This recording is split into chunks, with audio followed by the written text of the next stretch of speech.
Arratsaldeon, ongi etorri. Ni esker lasai. Barruraino. Arratsaldeon. Bueno, Castillo, eskerrik asko etortzearren, benik eta behin. Alaska aipatu dugu, zure liburu berria, poema liburu berria. Deneo dakigu gutxi gora bera non dagoen Alaska, baina zuretzat non dago Alaska? Nere gurason etxetiko sokertu. Ara? Bai. Ordenok nastu gaituzu. Bai. Bai, zen nere gurason etxea ez dago Altsasun herrian, baizik eta autobiaren beste aldean, basoan esan dezagun, orduan Alaskara bizikletan joan niteken. Enitzen joaten, aitarekin joaten nitzen, taberna bat zen, ume bat bakarrik etzen joaten, baina bai. Gu beste Alaska bat espero, no? Esan itazun? Aurrekoan bertatik pasatu nintzen, elurrak urritzera joan ginean, eta esan nuen, aizu, esan nion Txabira, aizu ze izen egokia, gaur hemen Alaska bezala gaudelako elurretan zegoen guztia, eta baita fijatu nintzen, justu. Horrek esan nahi du existitzen dela. Bai, badago, Alaska, bai, ni fijatu nintzen. Bernardo Atxagak ere aipatu zuen jadetxe hau, ezta? Hori da, aipatu zuen, Alaska izena dauka, garai batean, persona bat joan zelako, gizon bat joan zelako Alaskara, dirua egin zuenan, eta diru horrekin sortu zen lehenabizi hotel bat herrian bertan Altsasun, eta gero errepide bazterreko handia den hori, bai.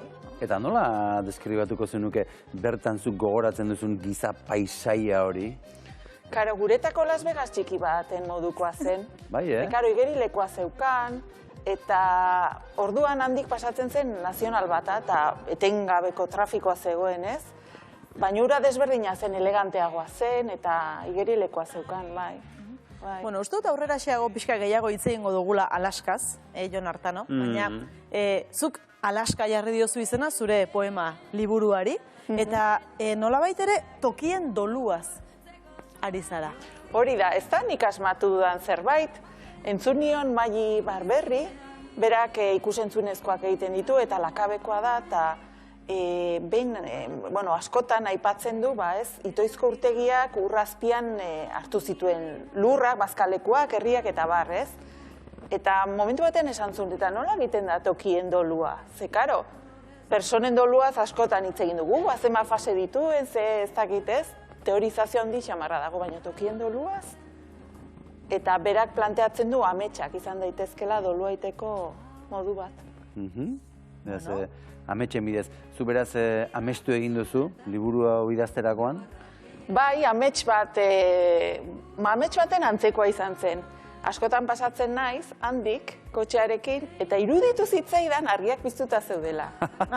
Zertzen ametsa edo ez? Ez dakit, berdin da, literaturarako berdin da.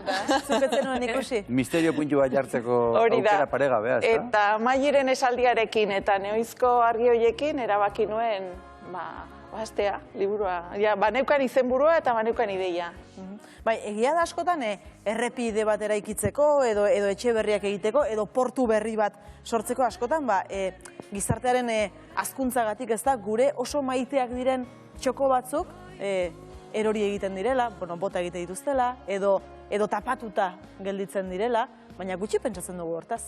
Hori da, eta nik beti pentsatzen dut oroitzapenak behar ditugula bizitzeko.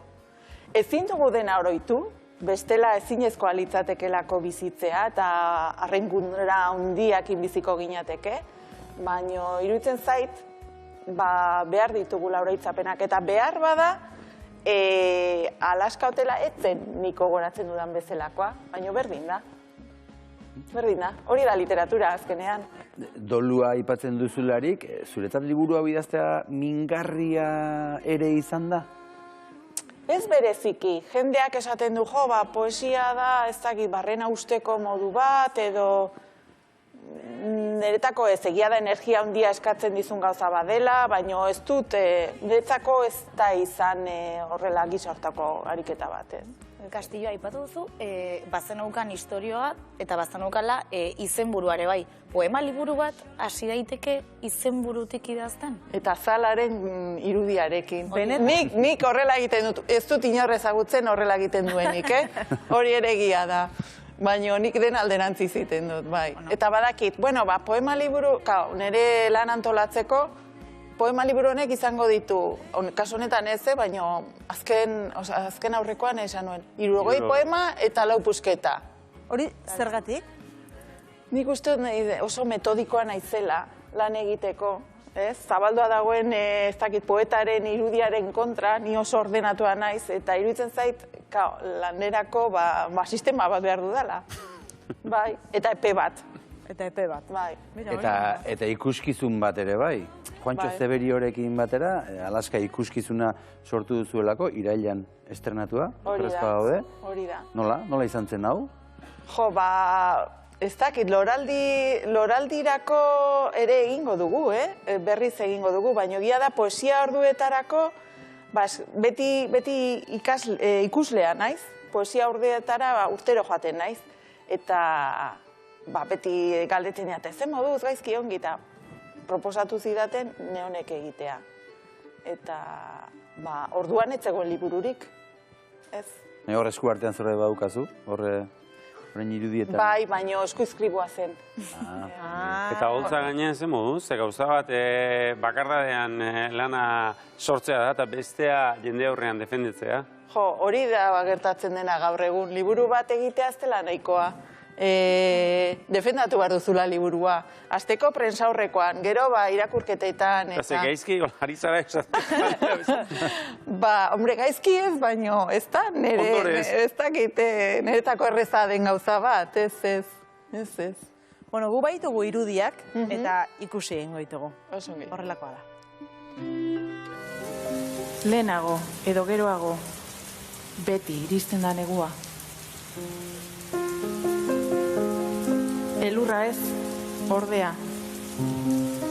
Eta zuk maite dituzu elur erauntziak garrantzitsuak diren gauzak, besterik ez dituztelako agerian uzten. Baina urte hartan, euria besterik ez zuen egin.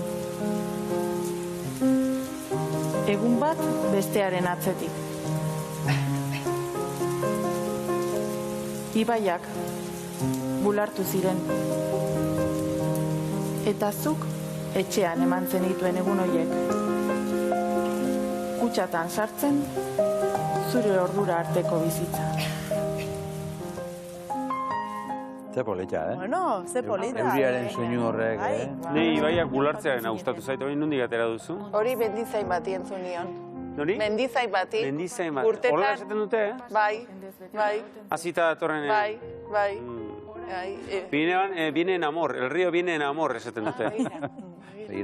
Haizu, argi dago poesiak liluratuta bizi zarela, ze idazteaz gain bi webgune ere, poesiarekin zerikusia duten bi web ere kudeatzen dituzu, ezta? Bai, iparraldeko neskan, hor sartzen ditut ez bakarri nire testuak.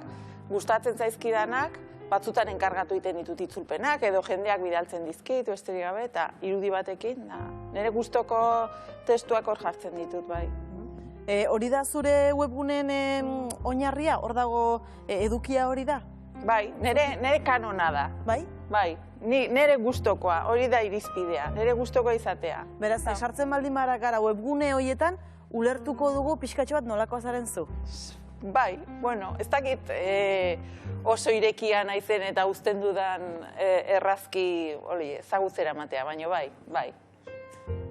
Eta epaimaikide ere izan zara? Askotan. Poesia emanaldietan? Askotan tokatzen zaite epaimaikide lana, bai. Inork ez du nahi izaten. Oso zaila iruditzen zain eri.